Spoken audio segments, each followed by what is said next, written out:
Al Madina Islamic research centre पेश करे थो नबी करीम सल्लल्लाहु अलैहि वसल्लम जी तारीफ़ में उलमा इकराम जा अहम बयान। सिलसिलो आहे ज़िक्र मुस्तफ़ा अहमद मुश्तबा सल्लल्लाहु अलैहि वसल्लम।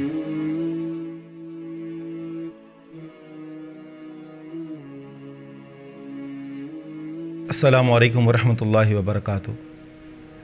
अल्लाह तबारक व तआला जा असां मुस्लमाननि मथां तमामु घणा इनामात ऐं एहसानात आहिनि।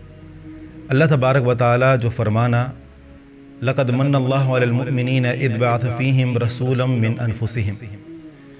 अल्लाह तबारक व तआला इहो अहल ईमान जे मथां एहसान फ़रमायो त अल्लाह ताला उन्हनि मंझां ई हिकु शख़्सियत खे मुंतख़ब फ़रमाए करे उन ॾे रसूल बणाए करे मोकिलियो।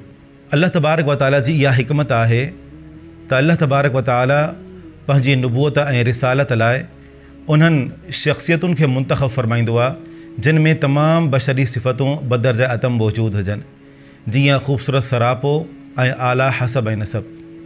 जनाब मुहम्मद रसूलुल्लाह सल्लल्लाहु अलैहि वसल्लम खे अल्लाह ताला जंहिं क़ौम में मोकिलियो उहा क़ौम हसब ऐं नसब ते फ़ख़्रु कंदी हुई। इहा अहिड़ी ॻाल्हि आहे जंहिंजी शाहिदी रसूलुल्लाह सल्लल्लाहु अलैहि वसल्लम जा दुश्मन बि ॾींदा हुया। सही बुख़ारी जी रिवायत आहे त अबू सुफ़ियान जंहिं अञा इस्लाम कोन आंदो हुयो, उनखां रोम जे बादशाह हिरकल हिकिड़ो सुवालु कयो त जेको शख़्स तव्हांजे विच में नुबूवत जो दावेदार आहे, कैफ़ नसब हू फ़ीकुम, उनजो नसब नामो छा आहे? उन ते अबू सुफ़ियान ने जवाबु ॾिनो, हुअ फ़ीना दू नसबिन, त उहो असांजे विच में इंतिहाई आला हसब ऐं नसब जो मालिक आहे। रसूलुल्लाह सल्लल्लाहु अलैहि वसल्लम खे अल्लाह ताला सैयदना इब्राहीम अलैहिस्सलाम जे नस्ल में मोकिलियो। अल्लाह ताला इब्राहीम अलैहिस्सलाम खे ॿ पुट अता फ़रमाया, जिन मां वॾे पुट जो नालो इस्माईल अलैहिस्सलाम हुयो ऐं नंढे पुट जो नालो इसहाक़ अलैहिस्सलाम। इसहाक़ अलैहिस्सलाम खे हिकु पुटु अता कयो जंहिंजो नालो याक़ूब अलैहिस्सलाम हुयो ऐं याक़ूब अलैहिस्सलाम खे 12 पुट अता कया विया। याक़ूब अलैहिस्सलाम जो लक़ब इसराईल हुयो, इन करे याक़ूब अलैहिस्सलाम जी औलाद खे बनी इसराईल सॾियो वञे थो। बनी इसराईल में हज़ारे नबी आया, जॾहिं त सैयदना इस्माईल अलैहिस्सलाम जी नस्ल में कोई भी नबी न आयो। इसी तरह जो अल्लाह तबारक व तआला जनाब मुहम्मद रसूलुल्लाह सल्लल्लाहु अलैहि वसल्लम खे आख़िरी नबी ऐं रसूल बणाए करे मोकिलियो। रसूलुल्लाह सल्लल्लाहु अलैहि वसल्लम जो फ़रमान सही मुस्लिम जे अंदरि मौजूदु आहे। सैयदना वासिला बिन अस्क़ा रज़ी अल्लाह अन्हु फ़रमाइनि था त पाण करीम सल्लल्लाहु अलैहि वसल्लम इरशाद फ़रमायो त बेशक अल्लाह तबारक व तआला सैयदना इस्माईल अलैहिस्सलाम जी औलाद मां किनाना खे मुंतख़ब फ़रमायो ऐं किनाना जी औलाद मां कुरैश खे, कुरैश जी औलाद मां बनु हाशिम खे ऐं बनु हाशिम मां मूंखे मुंतख़ब फ़रमायो। अल्लाह तबारक व तआला जनाब मुहम्मद रसूलुल्लाह सल्लल्लाहु अलैहि वसल्लम खे जेको नसब अता फ़रमायो, इन में तमामु शख़्सियतूं इंतिहाई आला मक़ाम ऐं मर्तबे जूं हामिल आहिनि। रसूलुल्लाह सल्लल्लाहु अलैहि वसल्लम खे पंहिंजे पड़ ॾाॾे हाशिम जी निस्बत सां हाशिमी सॾियो वेंदो आहे। हाशिम जो असुलु नालो अमर हुयो। अमर मदीना मुनव्वरा मां सलमा नामी औरत सां शादी कई ऐं उन मां उनखे हिकु पुटु ॼायो जंहिंजो नालो शैबा रखियो वियो, छो त उन छोकिरे जे वारनि में अछा वार हुया ऐं अरबीअ में शैबा कुराड़े खे चइबो आहे। हाशिम जी वफ़ात खां पोइ शैबा खे उन जे चाचे मुतलिब पालियो, इन करे शैबा खे पंहिंजे चाचे जी निस्बत सां अब्दुल मुतलिब सॾियो वेंदो हो। अब्दुल मुतलिब रसूलुल्लाह सल्लल्लाहु अलैहि वसल्लम जा ॾाॾा हुया। अब्दुल मुतलिब पंहिंजी जवानीअ में हिकु नज़र मञी त जेकॾहिं अल्लाह तबारक व तआला उनखे 10 पुट अता फ़रमाया ऐं इहे 10 पुट पंहिंजी जवानीअ ते पहुता त उहो पंहिंजी औलाद मां कंहिं हिकु पुट खे अल्लाह ताला जी राह में क़ुर्बान कंदा। अल्लाह तबारक व तआला अब्दुल मुतलिब जी इन नज़र खे पूरो कयो ऐं अब्दुल मुतलिब खे 10 पुट अता फ़रमाया। जॾहिं उहो पुट पंहिंजी जवानीअ ते पहुता त अब्दुल मुतलिब 10 पुटनि खे वठी करे खाने काबा आयो ऐं पूॼारी खे चयो त हिननि 10 पुटनि जे नाले ते कोड़ो कढो। इत्तिफ़ाक़ सां उहो कोड़ो अब्दुल्लाह जे नाले ते निकितो त अब्दुल्लाह जा जेके नानाणा हुया उन्हनि अची करे अब्दुल मुतलिब खे झलियो त असांजे छोकिरे खे तूं ज़िबह न कर।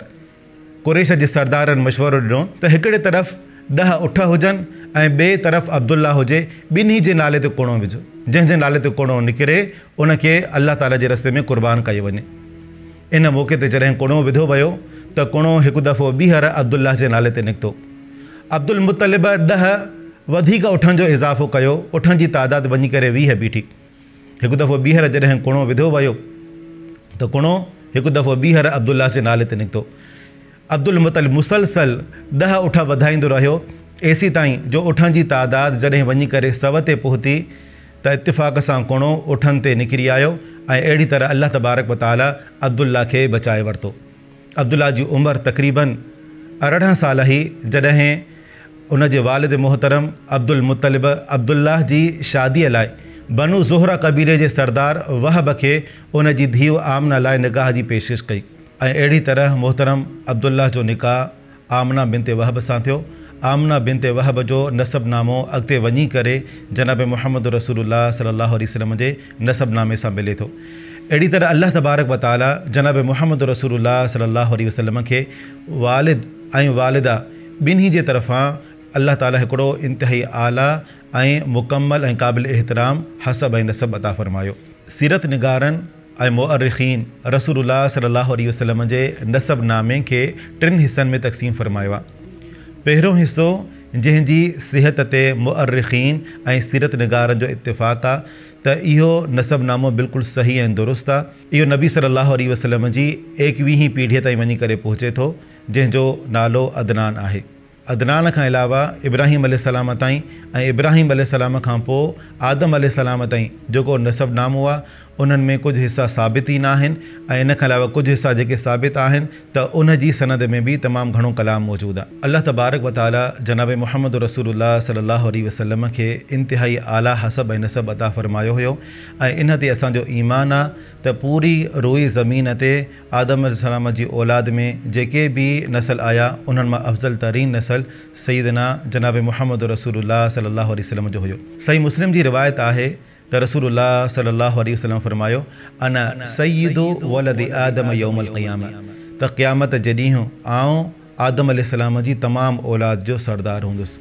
अल्लाह तबारक व तआला खां दुआ आहे त असांखे पंहिंजे प्यारे नबी जनाब मुहम्मद रसूलुल्लाह सल्लल्लाहु अलैहि वसल्लम जी मुहब्बत अता फ़रमाए, पाण करीम सल्लल्लाहु अलैहि वसल्लम जे नक्शे मुबारक ते हलण जी तौफ़ीक़ अता फ़रमाए। व आख़िरु दावाना अनिल हम्दुलिल्लाहि रब्बिल आलमीन। सब्सक्राइब करियो ऐं बेल आइकन ते क्लिक करियो त जीअं असांजी हर नई वीडियो जो नोटिफिकेशन मिले।